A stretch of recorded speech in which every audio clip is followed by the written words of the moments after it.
What's going on, Dolphins? It is your boy Dillon, and I am here to do my second and final quick hit scouting report video for today. It is going to be the New York Jets and the Tennessee Titans, and let's just jump right into it. So the Jets are now 1-3, and the Titans have dropped to 2-2. Obviously, this was a surprising finish, but the Jets did manage to win this game in overtime, 27-24.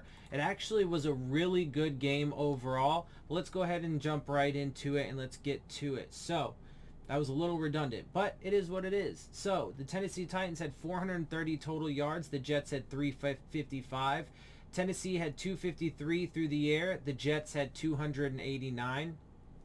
Tennessee had 177 on the ground. Jets had 66. Tennessee was 4.6 yards per play. The Jets had 5.9. Neither team lost a fumble. The Jets did throw one interception. Zach Wilson did throw an interception.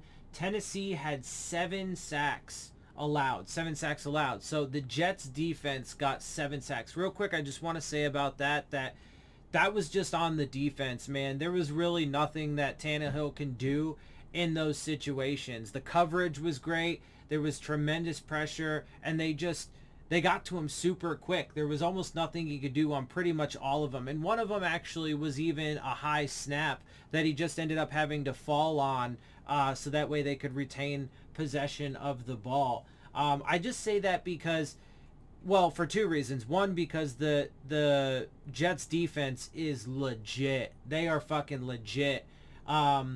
But also because, a lot of people like to shit on Tannehill or whatever for not having pocket presence. And there were a couple times where he actually evaded a sack in that game and stepped up into the pocket and so on and so forth. I get he's not the best at it, but he can do it.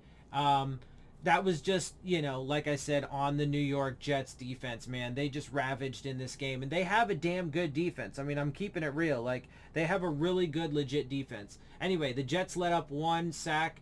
The Tennessee was only 26% on third downs. The Jets were 42%.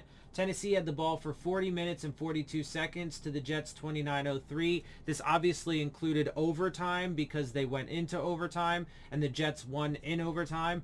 Tennessee had 8 penalties, and the Jets had 6. And that definitely played a little bit of the overall it wasn't the deciding factor for sure, but Tennessee definitely shot themselves in the foot a number of times where they could have, secured the win a little bit sooner or whatever. Anyway, the Jets, it was a really good game though. I thought it was a fabulous game between. Why does it do this sometimes, man? All right. Well, I got to pull up Zach Wilson's stats because it's not telling me what his fucking stats were for this game. So let's see. For the Titans, he was 61.8%, 297 yards, 2 touchdowns, 1 interception, 97.3 passer rating. Lovely. Okay, so that was, I don't know why it does this sometimes. It like leaves it out. Anyway, leaves the quarterback out. Anyway, Michael Carter led the way for them in rushing. 13 rushes, 38 yards, 1 touchdown, and a 2.9 average. Braxton Berrios had 2 for 15 and a 7.5. Tevin Coleman, 4 for 14 and a 3.5. Receiving, Corey Davis led the way, 4 of 7 for 111 and a touchdown. Keelan Cole, 3 of 4, 92. Jamison Crowder, 7 of 9, 61 and a touchdown. And look, man, Zach Wilson and this Jets team, they look like they're getting it together, and much like I said for the Jags in the previous video, they seem to be improving each and every week. I mean, that defense, you'll see when we get to the league standings, man, that defense is legit so far through the first 4 weeks of the season.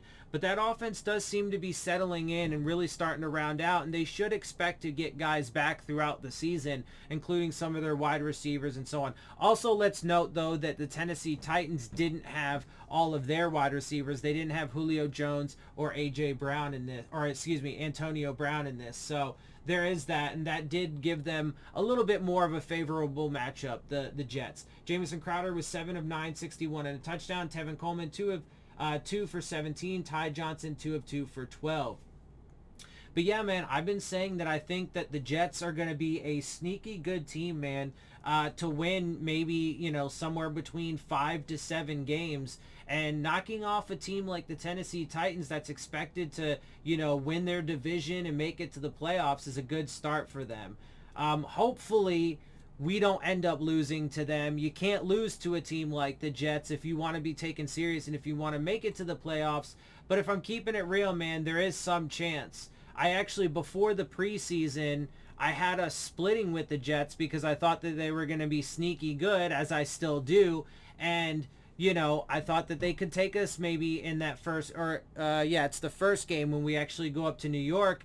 And when you look at the way that their defense is playing versus our offense, it's not very good. And their offense is even, you know, ranked better in a number of categories. So, and it's a division opponent. So, we'll see when we get there, though. But anyway, Ryan Tannehill was 30 of 49, 298, and a touchdown. Derrick Henry led the way, obviously. 33 carries for 157 yards, 1 touchdown, and a 4.8. The Jets defense did a pretty good. I know he had a good stat line and he definitely had a good day, but for the most part, they did kind of keep Derrick Henry in overall check, and he didn't have like any massively big run or anything like that. So it is a little misleading, I think. And obviously he had 33 carries, so that's a lot. With a 4.8 average, that's decent, but anyway, Jeremy McNichols had 1 for 11. He also led the way in receiving, 8 for 12 and 74. Chester Rogers, 5 of 6, 63. Josh Reynolds, 6 of 9, 59. Nick Westbrook-Ikine, 3 of 8 for 29. Anthony Ferkser, 3 of 5 for 23. Derrick Henry, 2 of 2 for 20. Michael Pruitt, 1 for 14. Tommy Hudson, 1 for 14. And Cameron Batson, 1 of 4 for 2 yards and a score. And yeah, man, when it comes down to it, the Jets should be a game that the Dolphins win. Like I said, they can't lose to teams like the Jags or the Jets if they want to be taken serious and if they want to make it to the playoffs. But, at this point in the season, I don't think that they are gimme games, and I think that they need to definitely take them serious. The Titans, I've had that as a loss, unfortunately, because I just think that they're the better team, and that's still where I stand. Anyway, let's get into these league standings because they do paint a broader picture.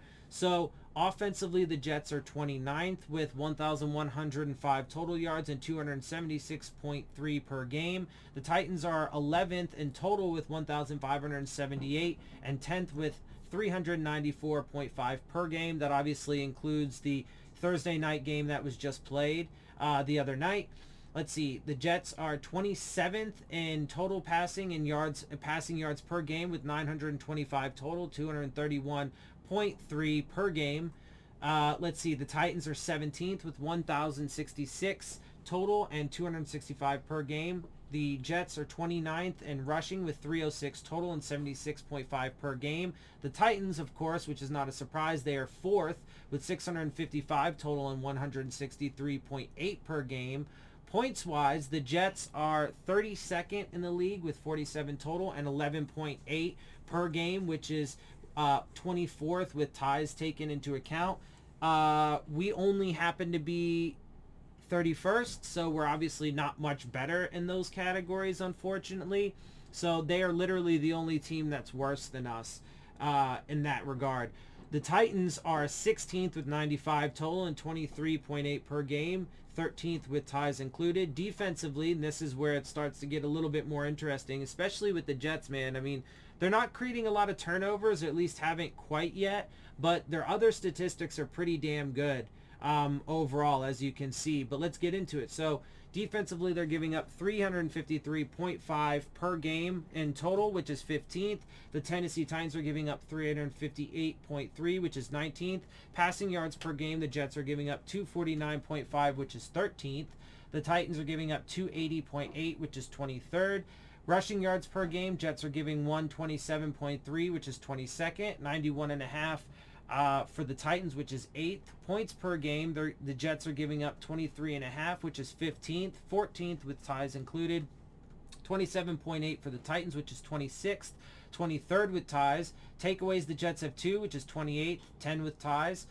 and 26th on the list for the Titans, but also tied for 10th, or, you know, with ties included. Interceptions, the Jets have 0, which is 32nd. 8th with ties included. 2 for the Titans, which is 20th. 6 with ties. 2 fumbles for the Jets, which is 14th, or 4th with ties included. 0 for the Titans, which is 27th. 6 with ties. 13 sacks for the Jets. They have quite a few sacks on the season, which has them at 6th overall, but tied for 3rd. The Titans have 8, which is 22nd, 8th with ties. Passes defense, the Jets have 12, which is 28th, or 12th with ties included. I believe I forgot to do one for the Titans. I seem to do that quite often. Anyway, the Titans have 14, which, let's see, they're 11th, and that means they're probably 10th. I think it would be 10th with ties if I'm not mistaken. It should be 10th. So, but third down percentage, look at the Jets overall on defense. Their third down percentage, 28.6%, which is 3rd in the league. All but, you know, 3rd clear and away, no ties even included. The top few teams are just in those slots all by themselves. 39.2% for the Titans, which is 14th, 13th with ties included. And then, of course, as always, to give you an idea and a look at where the Dolphins currently stand offensively and defensively in all of those league standings. Unfortunately, both of these teams are ahead of us in the vast majority of these statistics, because we're not performing very well through the first 4 weeks of the season, unfortunately. And if I'm keeping it real, this week's probably not going to make it any better, but we'll see if we can get things turned around next week against the Jags. All right, with that, I'm going to get out of here. I hope you guys appreciate my perspective. If you do, make sure you hit the subscribe button, make sure you hit the like button, make sure you hit the bell if you want to get the alerts. Share my channel and videos with your friends and family. Leave your questions, comments, and concerns down in the comment section. Of course, as always, follow me on Twitter at DillonTartaro. And with that, I am out. I'll see y'all soon. Fins up.